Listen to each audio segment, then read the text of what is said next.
It's time to take off your clothes, enjoy clothes-free living, and join us for Naked, Nudist, and Naturist. Welcome to Naked, Nudists, and Naturists, the show that celebrates clothes-free living for all. I'm your host, Frank Stone. And I'm your correspondent, Lisa Monroe, and I'll be reporting on all things within the naturist community. So it's time to get naked and join us. And enjoy clothes-free living on Naked, Nudists, and Naturists.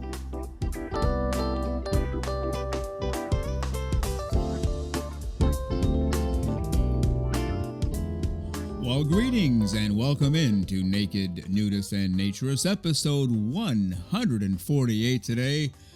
That's right, you heard that correctly, 148, yet another Wednesday extravaganza, just Frank and Lisa, just Lisa and Frank, getting together on a Wednesday to meet you and greet you and just have a great time as we celebrate the joys of clothes-free living for all of the right reasons. So come on in, the pool is fine, the hot tub is fired up and ready to go. The grill is going full bore for our lunch in just a few moments when the show is done. Fruits and vegetables off to the right, cold drinks off to the left, hot drinks inside. The hammock is out the left side door. Putting greens out the back, and off to the right out back is a little bocce ball court, all recommended by listeners. And inside the pool in the back left corner, I tend to forget this every once in a while, but we have the infamous cigar bar back there. Just help yourself and enjoy. The next hour or so, might be a little less than an hour today, but the next hour or so of clothes-free living for all the right reasons, naturism, nudism, whatever you call it. We're just glad that you are here, and if you can be clothes-free during the show, so much the better. Soak in the ambiance, soak in the wind, the sun, everything on your skin, all of the elements. That's what gets you free from all of the bondages of society, as people like to say, and it's true, psychologically, mentally, emotionally, physically. You remove your clothes, you remove a whole bunch of junk. That's why it feels so good to be clothes-free for all of the right reasons. Well, on today's show, Lisa and I will go back to the article by Jacob Beckert, all about losing nudity in the locker room. That even sounds funny / weird saying that. Isn't that the place where you're supposed to be naked? That's how I was raised. You get in the locker room, that's where you get naked and take your clothes off and shower and come out naked and eventually get dressed and go home. Well, a lot of places are not letting you do that anymore. So we'll explore the rest of the article on today's show. Got an interesting email this past week, and just one. It's not like we had 50,000 of these, only one. Somebody wondering, it was after episode 147, if we've really done 147 shows. And I said, well, yeah. If you're in podcast land, wherever you go for your podcast, you can trace it back to episode 1, dropping on July 1st of 2023, all the way up until now. And then I said upcoming, which is now today, episode 148. So, yeah, it's true and legit. And he was amazed, and I know why he was amazed. It goes back to what somebody said about us after we had dropped episode 2. So we dropped our second episode, July 8th of 23, and somebody out there publicly said, yeah, okay, they've dropped 2. We'll see how long they last. They plan to do a show every Saturday, but yeah, we'll see. Well, here we are. We have not missed a Saturday. Of course, today is Wednesday, but we've not missed a Saturday show since we started on July 1st of 2023. Every single Saturday, you've gotten a 1-hour show from us. And we know that streak will end at some point, whether it's a medical condition of a relative, whether Lisa and I accidentally step in front of a bus and ruin our day. Who knows? The vicissitudes of life eventually catch up with you, and you can't be everything all of the time. But when the streak ends, it ends, and that's the way it goes. But for now, we've done a show every single Saturday, a full 1-hour show every Saturday.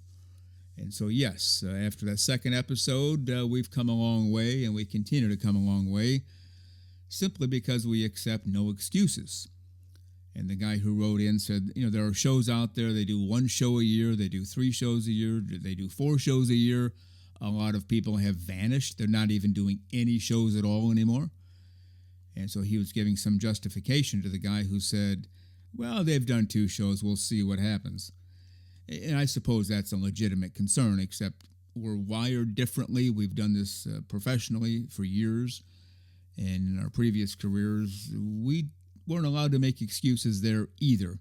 It was, here's the job, you get this job done, or we will be bidding you farewell.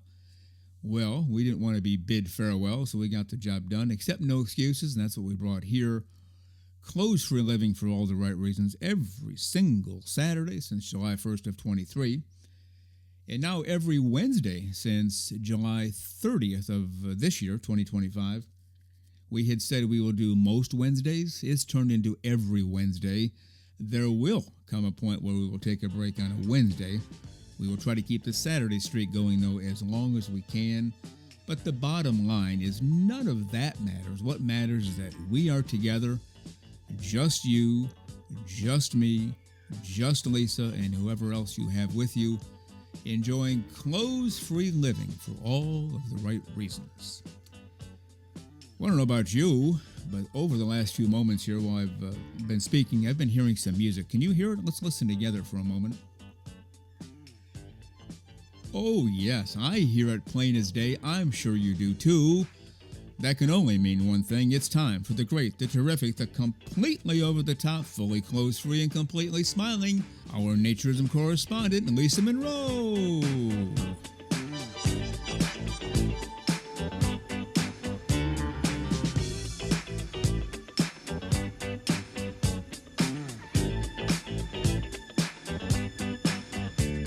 And here she is, the one and only, the one of a kind, the completely clothes-free and fully smiling, our naturism correspondent, Lisa Monroe. Good morning, Lisa. How are you today?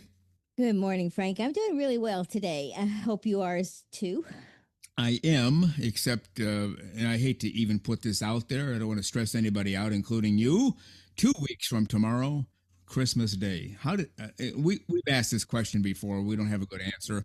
How did this happen so quickly this year? I have no clue. I mean, I honestly have no clue. The only thing I can remember about this year is sitting at this mic and recording show. So maybe that's taken up a lot of our time and it just feels that way. I don't know.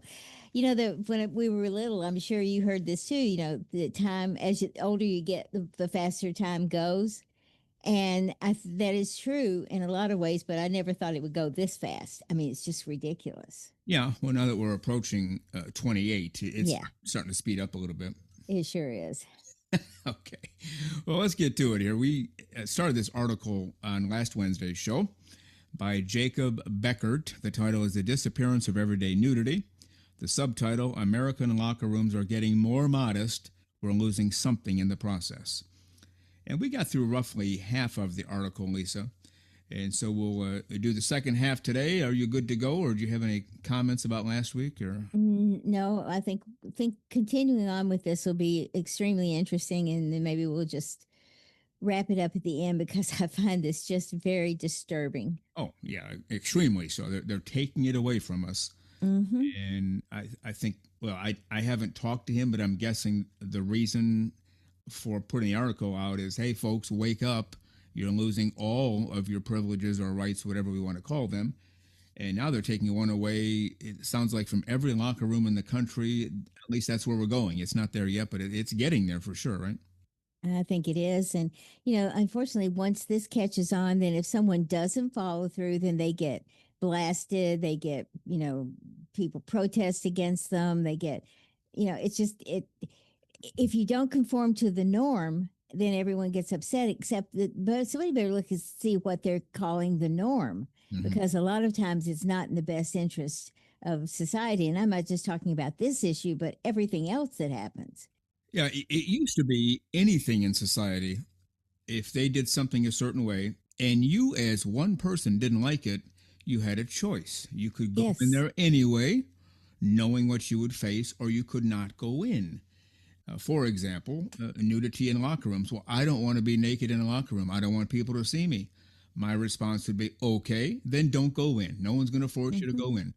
Now, you might say, well, in school, you know, high school, whatever, I have to go in the locker room to change after class.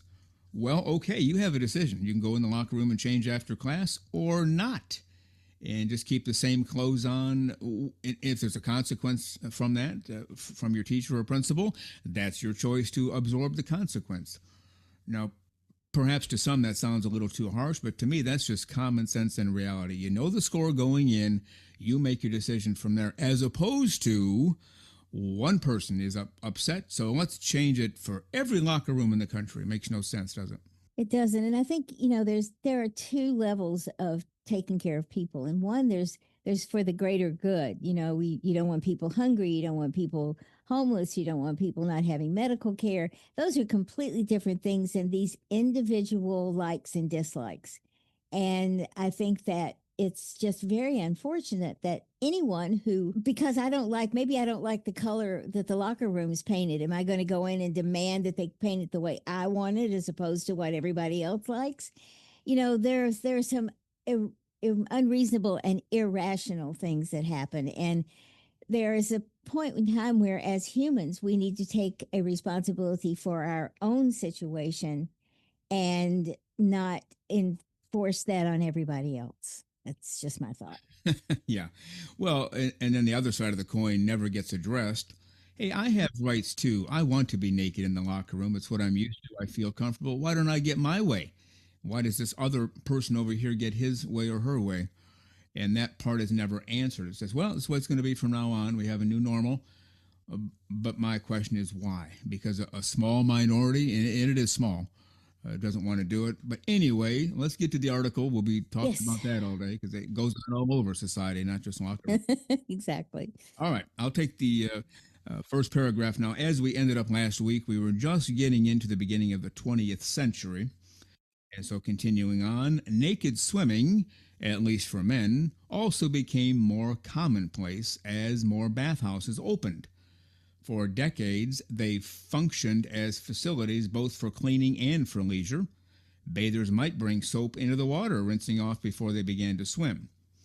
Then, when indoor plumbing spread and the need for collective bathing diminished, many public baths were gradually refitted as recreational swimming pools. The line between nude bathing and swimming remained blurred. Textile technology also played a role in encouraging nude swimming. Because early bathing suits were made of fabrics that shed fibers, clogging filters and spreading debris, many facilities banned them outright. The progressive era's near obsession with hygiene played an important role here too. In 1926, an American Public Health Association report recommended that men swim nude so germs on their suits wouldn't pollute the water, so many pools required it. Now, that's the American Public Health Association, not just some guy at a bar at closing time. American Public Health Association says, hey, all men have to swim nude because, the germs from their suits might pollute the pool. Now, that's absolutely ridiculous, but it was still mandated. If you're a guy, you're going to be swimming naked as a jaybird. Any comments on that? Or if not, just take the next paragraph, your choice. Just one thing. This thing about germs on the suits versus germs on the body. Yeah. Last time I looked, most of the germs on the inside of the suit anyway came from the body, and the outside probably from everybody else's body. That's a ridiculous thing. If people are clean and sanitary, there is no issue here as far as germs go. So, and I speak with a little tiny bit of authority on that. It's been a long time, but I was once in clinical microbiology. So, you know what? Some germs are good. Not all germs are bad.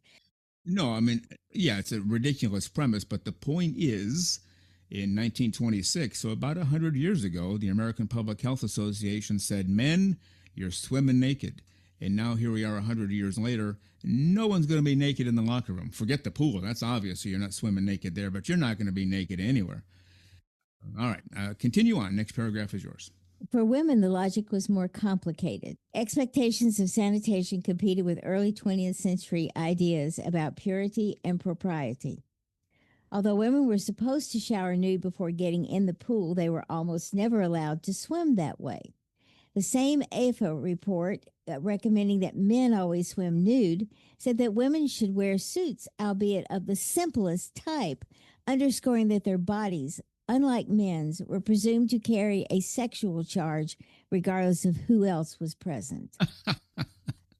All right, now you're to me the classic red-blooded American female.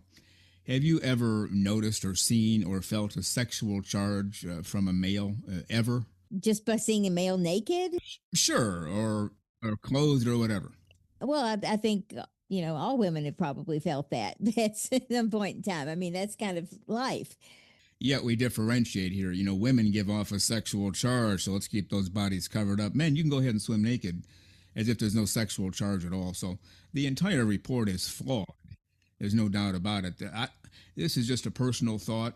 I think they just wanted to keep the guys naked because, as I've shared with you, I think I even said it on the show before, a naked male is less likely to get into trouble than a clothed male. If a guy has clothes on, he's more likely to be aggressive and stomp around.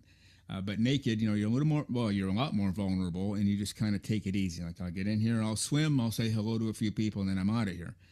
And I think that's part of it. Women don't have that aggressive nature in general, overall. So let's keep them in their suits under some false pretense. They give off a sexual charge, and of course, men don't.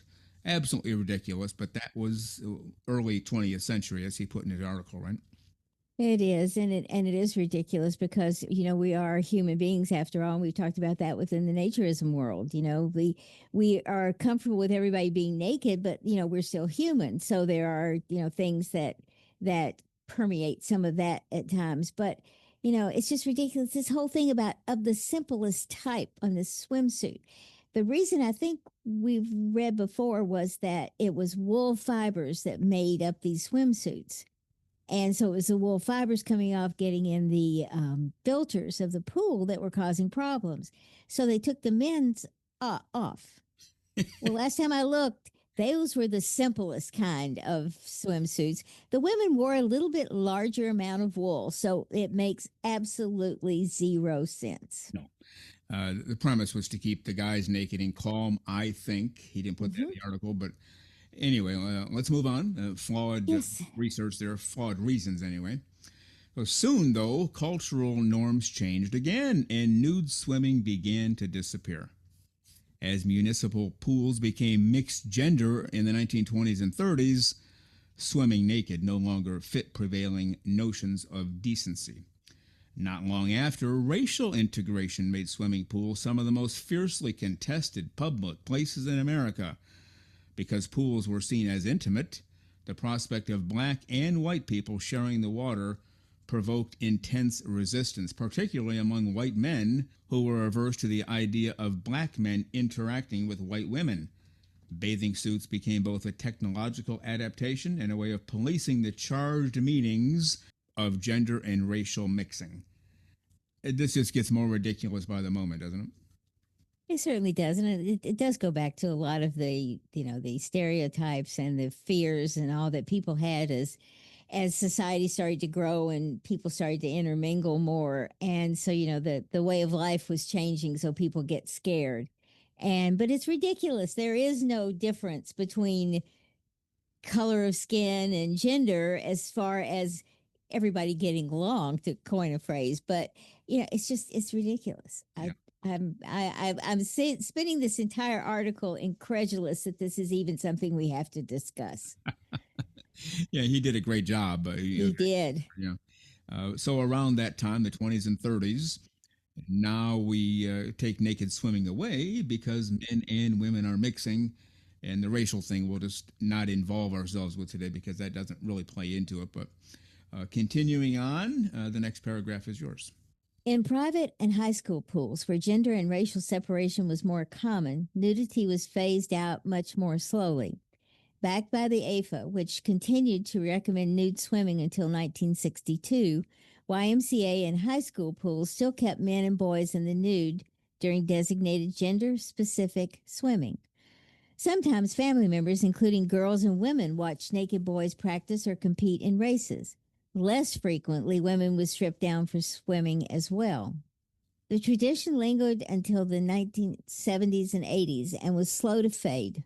According to a 2015 Politico report, the U.S. Senate pool remained men-only until 2008, when, as Senator Kay Hagan recalled, some of her male colleagues were still swimming nude, presumably continuing what they saw as a normal practice from their youth.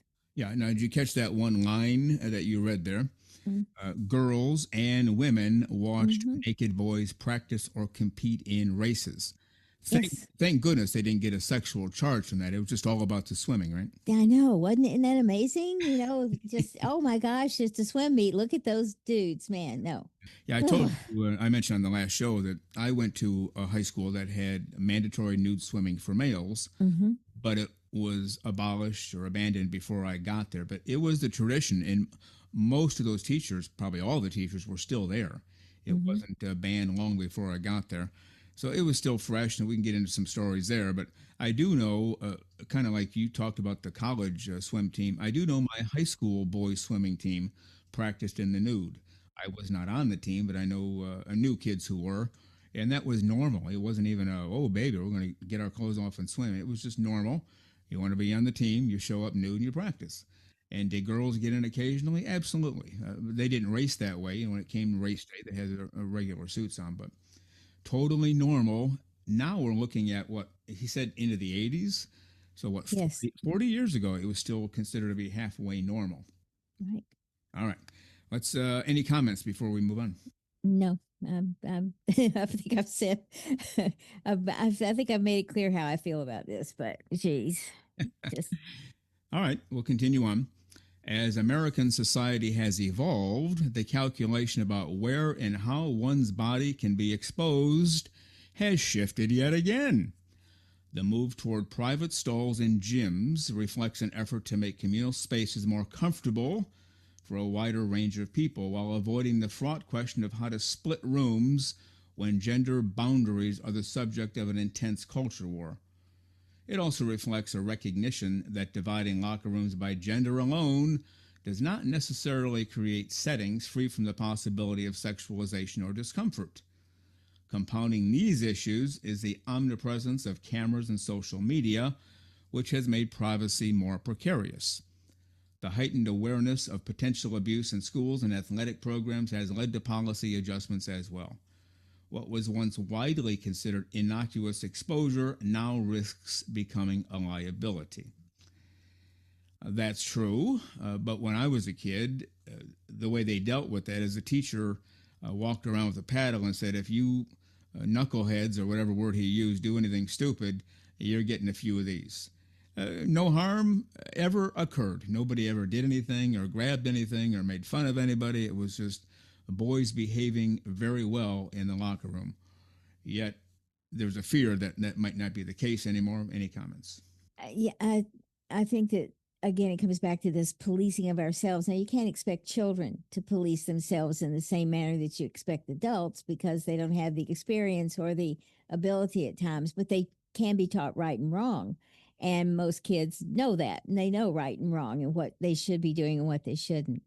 The only thing that I will say that has any measure of credibility in all of this to me is the potential abuse in schools and athletic programs. We know that's occurred. We know that's happened, but we know that same abuse has happened in many other organizations. So it's not that you should be able to isolate the schools and athletic programs as this is the cure for that, because that's not the cure for that issue. But so, that's the one level of somewhat credibility that I can understand some sort of policy being implemented. But it comes back to schools, athletic programs, organizations are responsible for the people that they put in charge of these kids, and they need to be the ones to police them and make sure that's not happening. Yeah, yeah, very well said.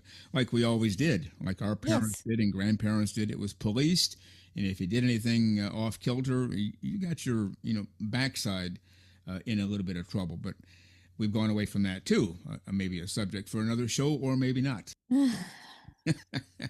All right, Lisa, before we go on, I should remind everybody we are the official podcast for the American Association for Nude Recreation. Are you a member? If so, that is great. But if not, you can become a member right now. Just go to AANR.com, follow the navigation to membership, and within moments, just like Lisa Monroe is and just like I am, you'll be a fully fledged member of the American Association for Nude Recreation. How about that, Lisa, for a deal yet again on a Wednesday? Yeah, it sounds like a pretty good deal to me, and it's a great organization. So if you don't belong, you need to join and see what all the perks are about. That's right. You are listening to Naked Nudists and Naturists, episode 148 today, our Wednesday extravaganza. We are continuing to read and discuss the article by Jacob Beckert. He's a professor at the University of Washington in Seattle, and his article appeared on November 13th in The Atlantic, the title being The Disappearance of Everyday Nudity. American locker rooms are getting more modest. We're losing something in the process. And Lisa, if you'll take the next paragraph, it is all yours. Thank you. As a result, for someone growing up in the United States today, it is entirely possible that until their first sexual encounter, they will never be nude in front of anyone other than a family member or a doctor. This is happening alongside the proliferation of online pornography. According to a 2023 survey from Common Sense Media, the average age of Americans' first exposure to porn is just 12. When most of the naked bodies we encountered are filtered or airbrushed, the unedited body and its sags and wrinkles or scars starts to seem almost imaginary. Aging bodies, in particular, are seen mostly in mirrors or medical settings, potentially feeding the illusion that the human form is meant to stay young and optimized. Yeah, well, there you go. If it's not commonplace and normal, then it becomes abnormal. And the only bodies you see are these perfect Hollywood bodies or models or, whatever, where it's greatly enhanced to surgical procedures as well as through the camera tricks they can do. Any additional thoughts? I think it just goes back to what society does to us. Girls are expected to be model thin because they see these supermodels, and most of those supermodels, when you see them in person, are nothing but skin and bone because the camera adds weight, so they have to stay that way. And it's not healthy. There's okay for people to be thin. There's no problem there, but there's there's an expected kind of illusion that people have of all this. And then on the other side, a lot of media uses sex to sell. Guess what? But if it's like that old saying, if you tell someone not don't do that, they do it. And that's what's happening with these kind of restrictions to me. Yeah, very much so. All right, let's continue on. Next paragraph is mine. Mm-hmm. Of course, even when public nudity was more widely accepted, it was rarely neutral. Society might have preferred to pretend otherwise, but locker rooms and bathhouses have always carried the possibility of sexual attraction and curiosity. And the naked body has always carried social meaning beyond arousal. It has been an index of beauty, strength, gender, shame.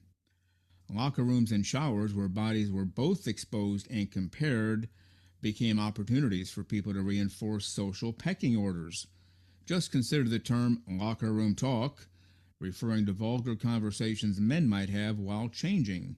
The lack of supervision, especially in school settings, only amplified the potential for cruelty. While writing this story, I heard countless anecdotes of locker room humiliation from friends and family, a sign of how common and how formative such moments can be.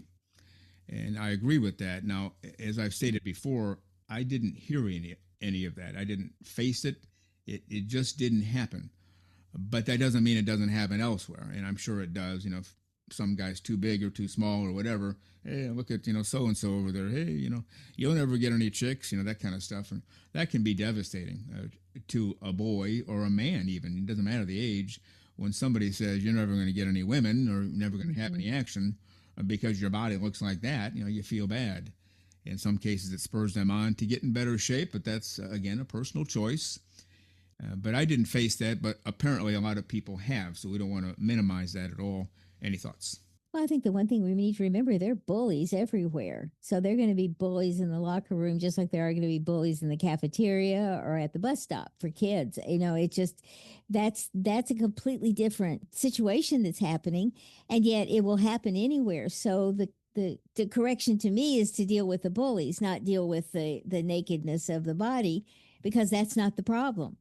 Yeah. But it becomes a problem when kids, as you said, start hearing those taunts and thinking that they can't be all that, and they go through life feeling inferior when they should not. Yeah, very well said. And I never heard anything sexual in a guy's locker room ever. That was it went unspoken, but it was basically one of those things. That's a great way to get your rear end kicked by a whole bunch of people. You make some sexually charged comment to somebody, good or bad, in terms of positive or negative. So I never experienced that or heard that either. Doesn't mean it doesn't go on. Naked guy walks by another naked guy. Hey, baby, check out. You have a nice. I don't know. I'm sure it does because it happens everywhere else in society. So why wouldn't it happen there? The people are people, and they're bullies, and they're aggressive people, and they're shy people, and so there's such a mix. And yet we take back the common denominator, which is everyone nude, and think that's the issue. If we don't let anybody be nude, none of that's going to happen. And I hate to tell them, but it will. Yeah, exactly. And we can go on forever about that. What about, well, I'll just say females because they tend to do it more than males. A really tight shirt or a really tight pair of pants. Mhm. Some people look good in tight clothing. Some people, by societal standards, don't. So we ban tight clothing or we make everybody wear it so everybody's equal. It's ridiculous. And same with nudity in the locker room. I guess I'm done with that unless you have something else. No, I'm okay. All right, next paragraph is yours. Still, sometimes everyday nudity could also bring a sense of ease. I think of the elderly men, mostly Soviet emigres, strolling around a locker room with a complete lack of modesty when I was a child. It's not one of my fonder memories. At the time, their indifference to nakedness felt awkward and intrusive. Later, though, I realized that my discomfort said as much about me as it did about them. What I read then as shamelessness now looks more like a kind of freedom, one that comes from treating the naked body as nothing remarkable at all. Well, there you go. Maybe put that on a poster and send it to everybody in the world. Yeah. Yeah, exactly. What he thought was shamelessness now looks more like a kind of freedom. You mean you're naked, walking around naked amongst other naked people, and you feel free? Well, there you go. He just hit it right on the head, didn't he? He sure did. I mean, that's kind of the thing, you know. And I love this line that he said, I realized that my discomfort said as much about me as Mhm. it did about them. And there's the deal, because a lot of the things that happen to us as a society are because someone, one person, a handful of people decide, well, we don't like that, so you don't get to do that. And when the minority rules, there is a really big issue Yeah. for me. Yeah, I remember, obviously lots of locker room experiences at clubs or boys' club or whatever. And there would be men there. I, as a kid, I would see naked men walking around naked. That's kind of what you do in the locker room. And I would use that as I guess, a bar for me. Like, okay, so I'm going to look like that when I'm 30. I'm going to look like that when I'm 50. Or I don't want to look like that when I'm 30 or 50. What do I do to avoid that? What do I do to? So it gave you tools toward your thinking in terms of your own body and your health.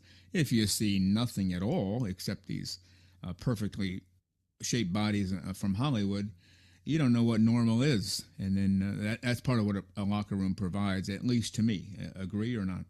Oh, I think so, definitely. And also that deciding you don't want to look like, but also making you aware that there are changes in bodies as we age. And some of those things you can't turn back time unless you literally go and have enough plastic surgery to reshape your body and how you look. And then you come out looking pretty weird. I mean, too much. Well, you can see it in Hollywood all the time. Too much plastic surgery, and suddenly you become something that looks less human than you looked before you started. So if you got a wrinkle or two, let it go. Use some cream, do whatever, but just don't overdo, because it's not natural. It's not real. Yeah, that's right. You get that permanent smile plastered on your Oh, face. You can't get rid of it because it's so tight. goodness. Yeah. All right, let's finish up. We have a couple of paragraphs to go. This points perhaps to a problem in the way Americans have been framing the naked body all along. Although the newer convention, focused on safety and consent, stamps out some prejudices, it still rests on a narrow idea that nakedness is by definition lewd. Wow. Oof.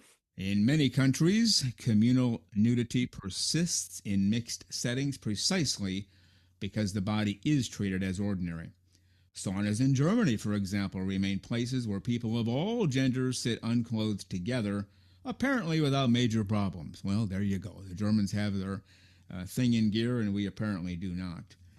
What about that one comment?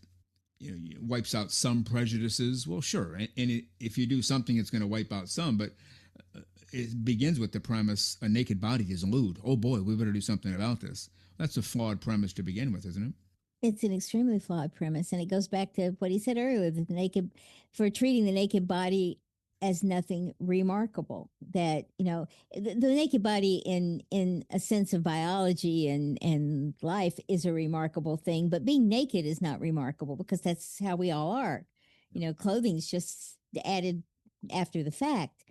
And it just seems ridiculous to me because I guess it's Europe and a few other places on the planet have a tendency to be have less emphasis on what could go wrong. They just let it be what it is, and then things usually don't go wrong because they have that attitude. So I think we're looking at a problem that we're creating, not one one that's actually there.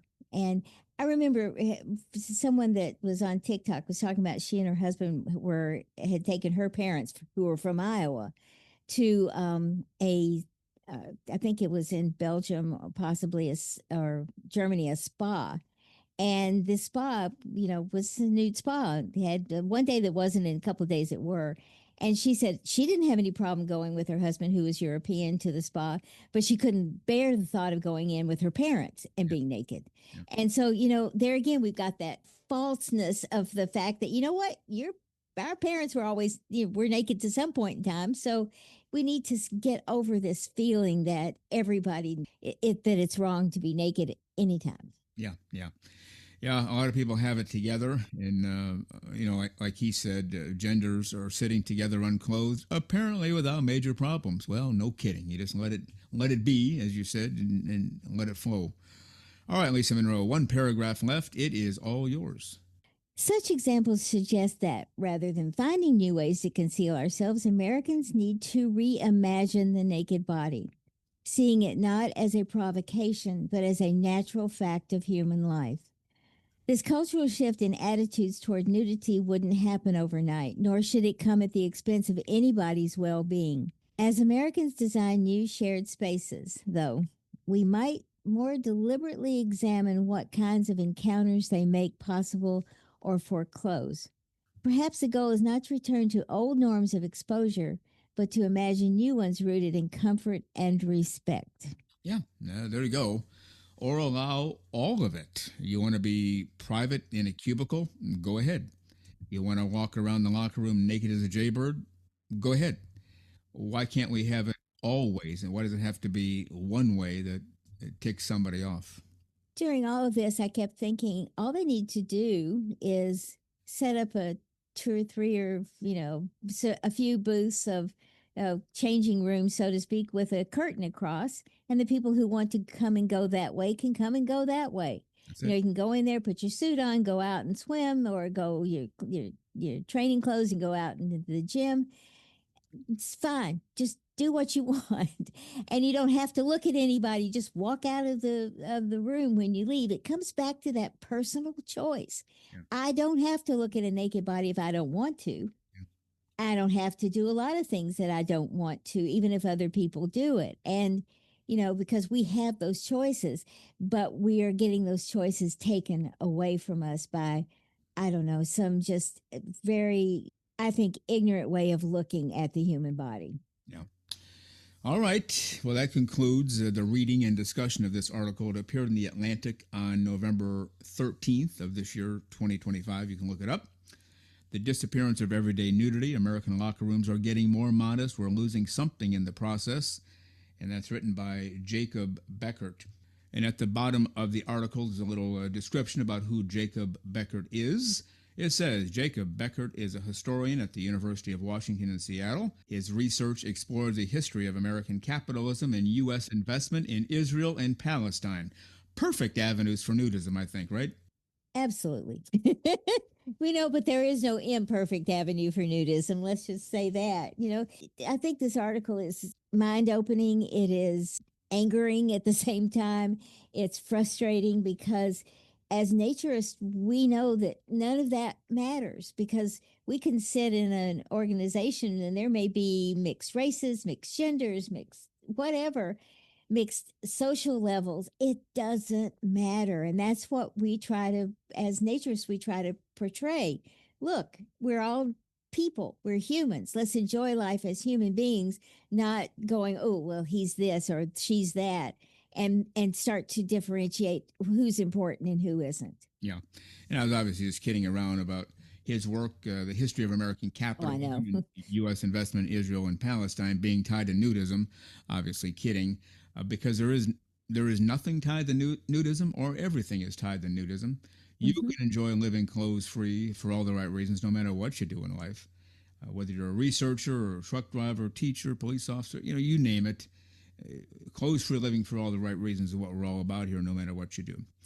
All right, Lisa Monroe, any final comments before we head for the hills? No, I just thank Jacob for definitely bringing this to the forefront, because it is not something, having not been in a lot of locker rooms lately, that I was even aware of. And the fact that this trend is beginning is just very, very disconcerting.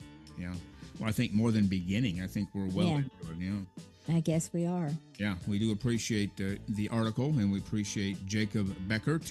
And we were planning to have him on the show a few months down the road after some professional things fall in place for him.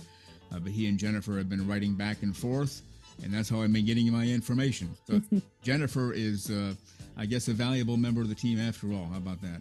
I think she always has been. Well, we definitely need to give her that. That's right. All right, Lisa Monroe, as long as you promise to stay clothes-free, we'll see you on Saturday morning. All righty. I'll be here on Saturday. Hope everybody else is. And everybody have a great few days and go shopping. Christmas is around the corner. Sounds good.